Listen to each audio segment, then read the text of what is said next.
Agut Voch boisai. So, what do we have? We have two things. We have Likya Shein, like it was back then. Kemoy Shein, what it is now.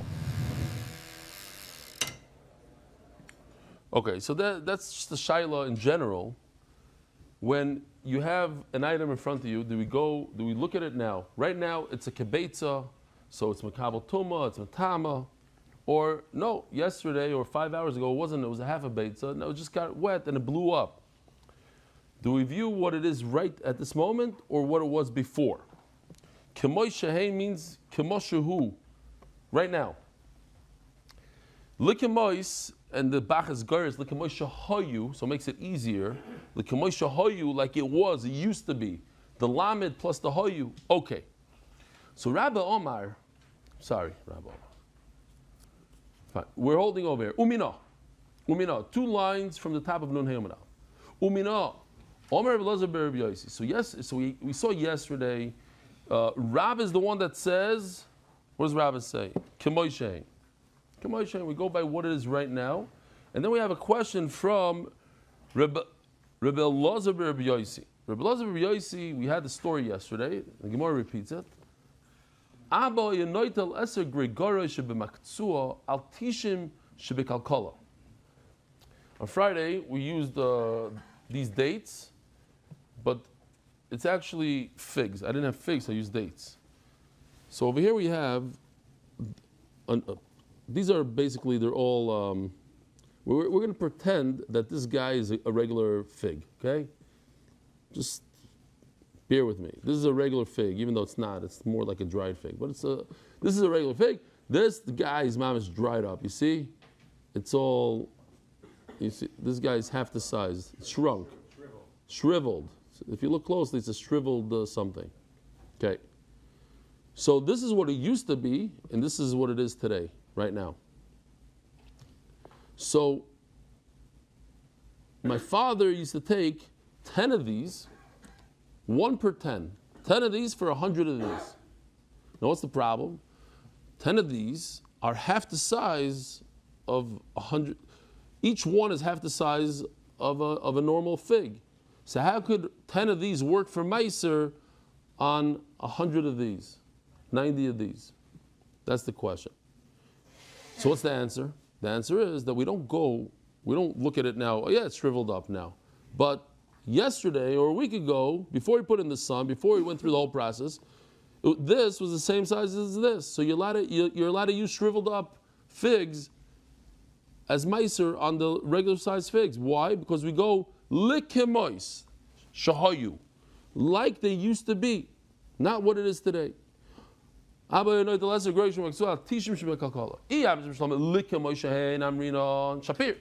works great if we go back to what it used to be. But it's going to be literally, this is half the size of a regular one, let's say. So you gave Meiser half the amount, 50% of what you're supposed to give. You're supposed to give probably 20 of these, not 10 of these. 10 of these is not good for 90 large guys, or even 1 of these for 10 of these. There's probably 10 of these in here, right? 4, 5, 6, 7, about 10. 1 of these for 9 of these. It's not good. You need 2 of these for 9 of these. So what we must say, so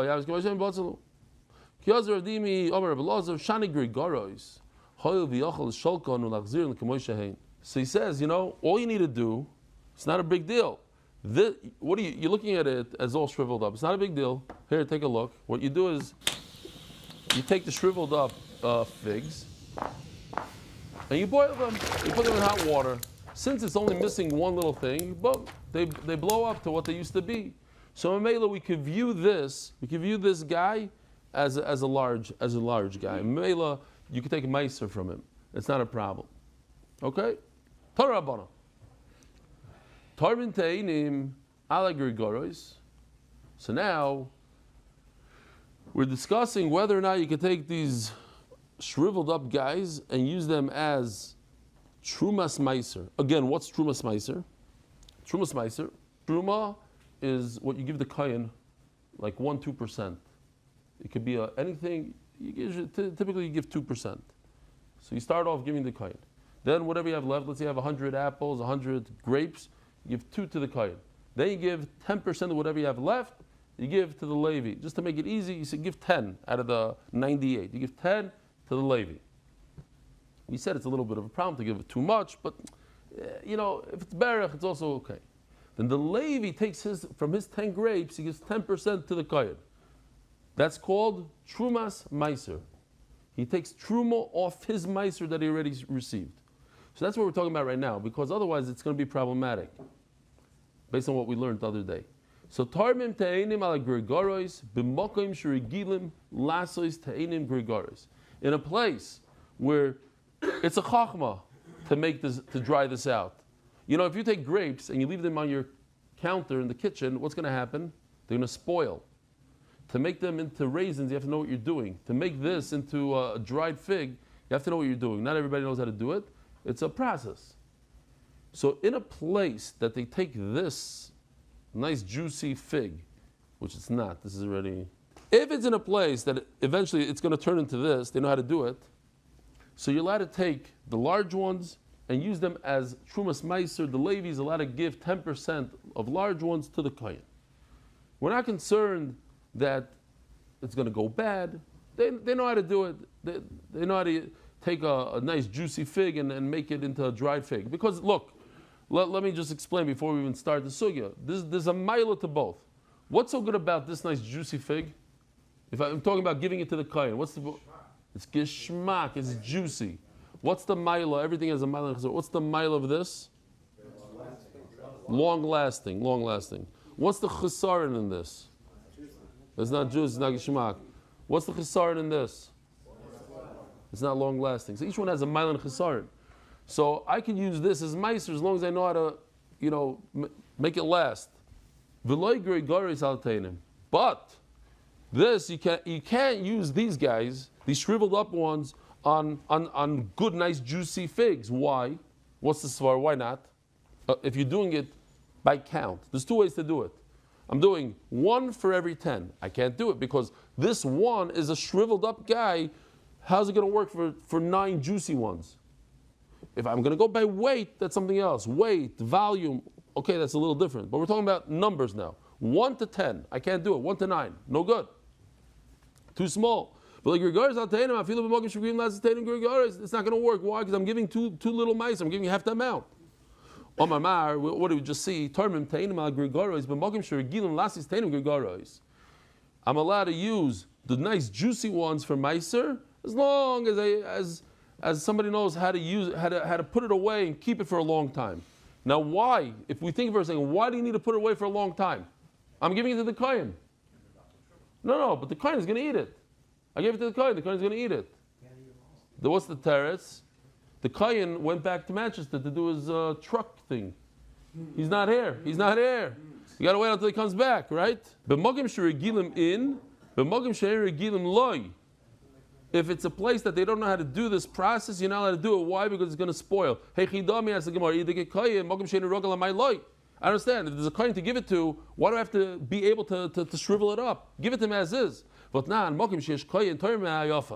the question. Typical classic case. Your wife just took a giant onion, cut it in half. So now you have half an onion that you can use for truma. What do you give to the kohen? This half an onion that's juicy and geschmack, or one of those tiny little onions, but it's whole? What's better to give to the kohen? Rabbi side. The kohen is right here. Huh? He's right here. The kohen is right here. You give him the half juicy one. Because it's juicy, it's geschmack. This one, I don't know, it's too small. Says the Gemara, if there's a kohen, you give him the better, the juicy one, and over here you should give the kohen the nice juicy figs, not the shriveled up ones. What do I care? Says the Gemara, like a kohen. Obviously, we're talking about a situation there's no kohen around. Oh, so now it's classic Gemara. So now the Reish is talking about there's no kohen. So the Sefer obviously also has to be talking about there's no coin. But the Sefer is talking about there is a coin, so now we have a problem. The Reish is talking about there's no coin, the Sefer is talking about there is a coin, what do we do? The Gemara says, the Reish is talking about there's no coin, the Sefer, but it's not so good. Okay, but that's classic. There's no coin. What do you do about the Sefer? It says, you cannot use these dried up ones for meiser on juicy ones. Why? Because they're half the size. It's not the right amount if you're going to go by number, right? If you go by weight, l'chayra, it should be okay. If you're going to go by weight, by volume, you can use, because now you're giving enough meiser. But if you're going to go by numbers, one of these guys is not equal to one of the juicy guys. How could you give meiser on one of these on nine juicy ones? Bigger doesn't necessarily mean juicier. But they're bigger in volume. They're 1 to 1. 1 to 1. Here, check this out. Sorry, hold on a second. Does this make sense for you? I'm going to give meiser the shriveled up guy on these guys right over here. Does it make sense? Juicy, not juicy? No. This is small, and these are nice and light. Right. Yeah. And there's also a fig, a shriveled one. Yeah? Yeah. We worked hard to shrivel it. It's a shriveled. Here, look. It has the seeds inside. This is a shriveled. Could you just work with me for a second? I'm with you. It's not 100% accurate. These are also kind of dry. But pretend they're not. This is shriveled and these are not. How am I going to give mice from a shriveled guy? Now, if you give me enough weight, 10% of what's here, that's fine. But if you're going to go by numbers, 1, 2, 3, 4, 9, here's 9, and I'm going to take this shriveled guy and put it against the 9. It doesn't work. This is not a good thing for these 9 guys.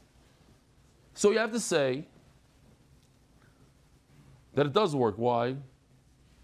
But if there's no kohen there, it's great. If there's no kohen,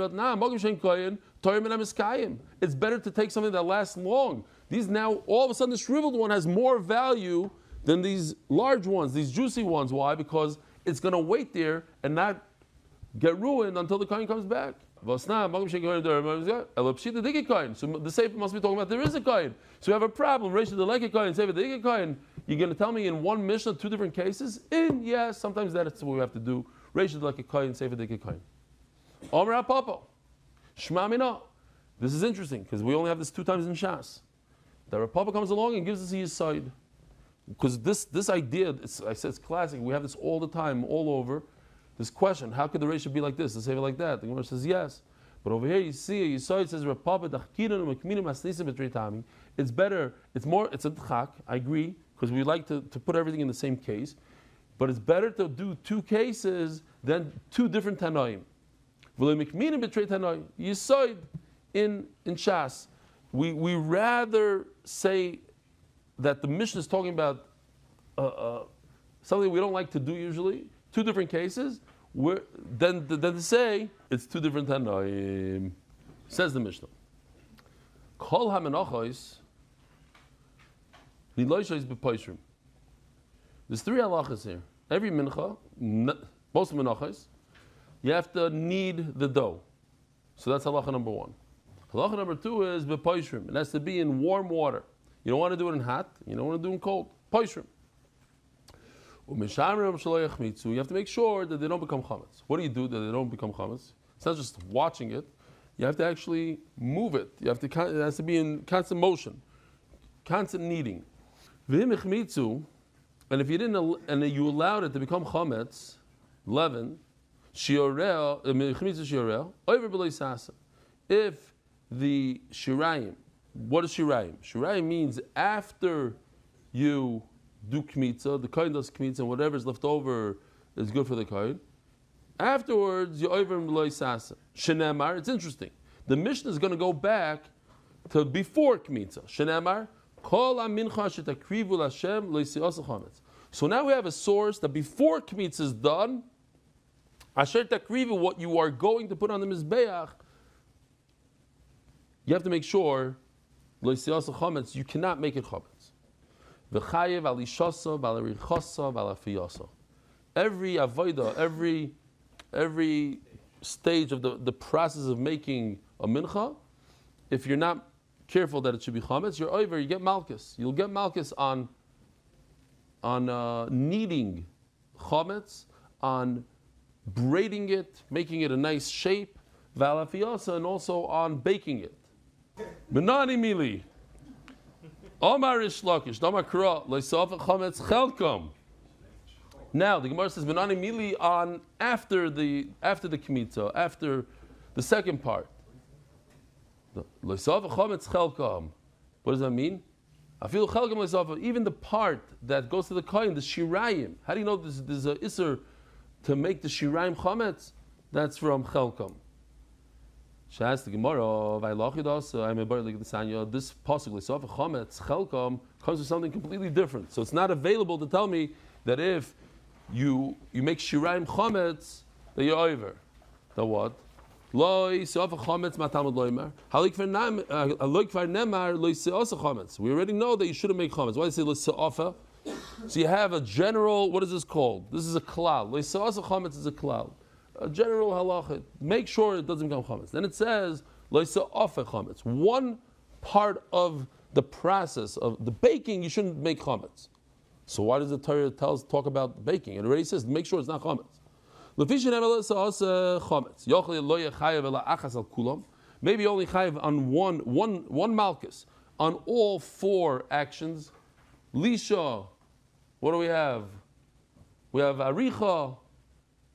Well, actually, right now we only have three. Afia, maybe chayiv one lav. The what? Afia b'chlal loisa. Baking is included in asiya, and making bread is one of the things. How do you make bread? You have to put it in the oven. So why do they come out? To make a hekesh to the other things in the process, the other avodas. Afia is special. It's a ma'aseh chashuv. It's something important. Otherwise, you're going to be eating dough. Obviously, you have to put it in the oven.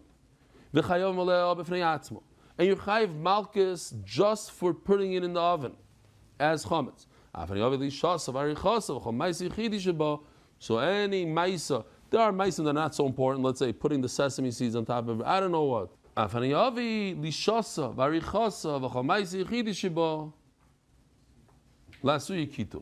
that mean? Hold on, here we go. Right here. It's like basting. Women do it today with the egg yolk or whatever. So it's putting the water on it. So everything,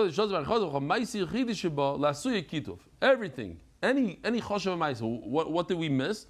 There's something called kituf. Putting the water on top is also very important for the making of the mincha. Shu ma'isi yichidi. It's an individual ma'isa v'chayavim. It's a choshev ma'isa v'chayavim olav b'fnei atzma, and you're chayav for each and every one. You're chayav. So you're chayav 4 malchus over here. You could be chayav. So memela, no, come on. So we forgot already. After all the videos and everything, we're in the middle of a question. What's the question? Question is, leisaf chametz doesn't come to tell me that if you make shirayim chametz that you're over. Leisaf chametz, we're learning that you're chayav on each and every one, just like afia is an important maisa. So too the lisha, the aricha, the ktifa, they're all important. We're learning something else from the pasuk. So how do you learn? How do you know that if you weren't careful with the shirayim and it became chametz that you're chayiv? Anan mechelkom kamrina. I'm talking about mechelkom means from the part that goes to the kohen. That's where I was learning, not from the loyasa chametz, but rather from the word mechelkom, that even in shirayim you're chayiv if you didn't keep it matzah, it became chametz. That's the Gemara. But if the word chelkom is referring to shirayim, ve'ema kulei. So maybe the entire pasuk is talking about shirayim. How do you know it's talking about other things? The word shirayim, you see in the word chelkom. Chelkom refers to shirayim. So how should you say it? Shirayim l'saf chametz. My l'saf chametz chelkom. You shouldn't bake chametz shirayim. Shmatz min otarti. So you see from here, since it was written differently than it should have, plus the word chalkom, so you have 2 different limudim here. Shirayim and the yechayiv on each and every one. Ve'ima afiyu the parat bo rachmana l'chayiv chada. Maybe the Torah said specifically, from all the different things that you can do in a bread, the Torah spoke about baking. So maybe if you bake a bread, you break the mincha, you chayev chametz, you chayev one.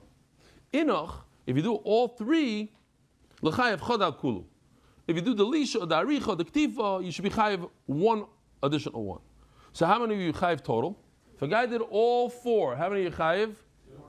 Two. One for the afiyah, and one for all three other avodos. Says Gemara, "Ve'im afiyah the bar rachmon l'chayev chada, yinach l'chayev chada kul." Says Gemara, "V'shnehavi davar shoy b'chlal v'yotz min haklal l'lamid." So here we go, trauma time, but not an MDY. If something was in the generalization, the Torah says loisasa chametz. What's the lashon over there? Loisasa chametz. You shouldn't make chametz. That includes what? Includes afiyah, lisha, everything. So why does the Torah specify one of the avodas? Loisasa afiyah b'chlal loisasa. Let me ask this. Lahakeshe leo ma afiyah miyuchedes she ma'aseh yichidi. Sorry, I skipped. I went backwards. Oh, it was in the generalization. It was in the whole klal. The klal is anything that has to do with baking. And then the Torah picked Dafka, the Afiyah, picked on him. Said, oh, yeah. So what is it coming to tell us? V'yotza min klal came out. Didn't come to talk about itself. Memela, each and every one gets a lav. Just like Afiyah has its own lav, so too every single one of the four things gets a lav. The other three things, each one is a lav of ne'atzmo. Not if you do all three, you get one lav. If you do all three, you get three lavim, with three different malchus. Ask Gemara of klal, loiseofe prat. This is very simple, right? Loiseofe, you shouldn't make. Shouldn't make is a generalization. What does it make? Everything that includes making of the mincha. But then the Torah talks about it goes down to one little thing called loiseofe. Don't bake prat. So what's the halacha? Now, if we do this balpeh, it's very, very simple. When the Torah talks about a generalization, it's everything, and then the Torah talks about one little thing. What just happened? The Torah says, forget about the generalization. We're just going to focus on this one thing. We're not even going to go to another klal at the end, because what happens in another klal is then the Torah opens it up again, but it has to be similar to the middle guy. But we're not doing that.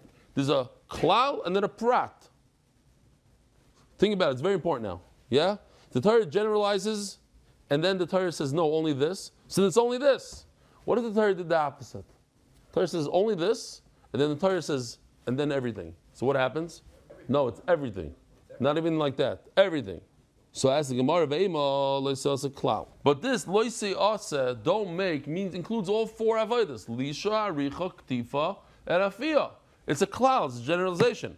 But then the Torah narrows it down very much. Loise off, don't bake. So you take all those three things, you put them on the side. The klal was very, very specific now. It's only talking about baking. Ein beklal mashu b'prat. Afin midachrin aloi. We have a problem here. Maybe you don't get malchus at all for those three guys on the side. Omer apteriki, mishum dehave klalu prat hamuruchokim zemezeh. Since they're very far away from each other, they're in different parshias, says Rashi. One is in Vayikra, one is in Tzav. You're right. You should have a klal prat, but it doesn't work because they're far away from each other. And some people say without a name. So what if they're far away? Even if they're far away, you see, you could learn it. We're talking about the chatas of the nasi. Nasi is the king. If a king sins, he doesn't bring the same carbon that everybody brings. He brings a soyer. And where should he bring it? It should be like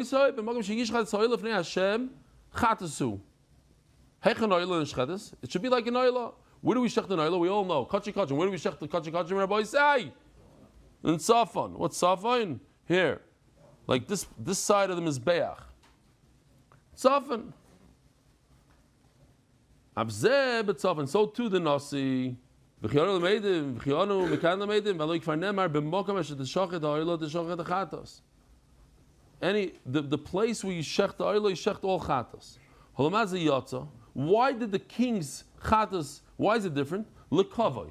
What does the kavai mean? We said in Kachim, anytime the Torah says something twice, that means shana levakasuv la'akiv. Shinli shachat oisei betzavim psaloi. We learn from here that if you don't shecht, it's a kiveh. We did shana levakasuv la'akiv. If the nasi doesn't shecht in the north, it's possible. Maybe it's coming to say this is the only thing that's you have to shecht in the north. Other karbanos you don't have to.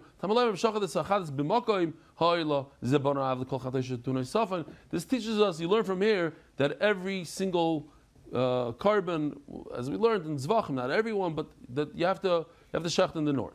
Time the Chazarah Rahmana, so the Gemara continues. Time the Chazarah Rahmana. We learn from these words that you have to shecht the Nasi's carbon in the north. I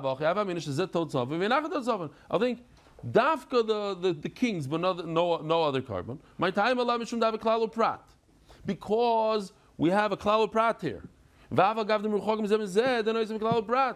though the klal and the prat are two different parashiyos, but I'm going to say that the Torah, when the Torah said that you should shecht in the north, it was talking about one thing only. When you have a klal, a generalization, then a specification, a very specific thing. Only the king has to shecht in the north. Maskiv lo Ravashi. So Ravashi is pushing off this kasha. Hi, what are you talking about? Hi klal pratu. The nasi, it says, what do we say? The Torah says you shecht the chatos on the north, and then we say, well, maybe it's very specific to the king's chatas. But guess what? King comes first, chatas comes second. What is that called? Nobody tell him. What is it called? No, king first and prat klal. King first, prat, and then everything else. It's klal. Okay, nachamal. It's a pratu klal. What's pratu klal? We have the king comes first, then comes a generalization, all chatais. So what should the halacha be? All chatais should be on the tzafim. If it was the reverse, all chatais, and then the Torah explains, not all chatais. It's only referring to one specific chatas in the world called the king's chatas. Okay, so then it will be specific. Asks the Gemara, what are you talking about? We're not even talking about a klal prat, we're talking about a prat uklal. It's very similar words because they are the same words, but they're reversed. Mazgal Ravashi, hay klal pratu. Pratu klalu. It's not a klal and then a prat. It's a prat. The king came first and then the klal. V'nasa klal moisev ala prat. So what happens if the king came first? So that's a very specific thing. But then it opens it up as a generalization. Generalization is Rabbi Lu kol mili all chatos. Elotana. So obviously we're not talking about a klal prat. Don't bring me a right. Don't ask me a kasha that you see. What was the Gemara asking? You see that you could do a klal prat even though they're very far from each other. It's not a klal prat. It's a pratu klal, and it's not even a question. There's a question that says oisai by the king. Maybe oisai. Only the king's carbon needs the north. Why? Because Rahman oisai. I guess we should stop here. Rabbi Sai, have a wonderful week. Psuras toivus. No sirens in the middle of the night. Merit the schus of spreading Torah throughout the world. Sponsor a shir today. MDYsponsor.com or sponsor at MDY.com.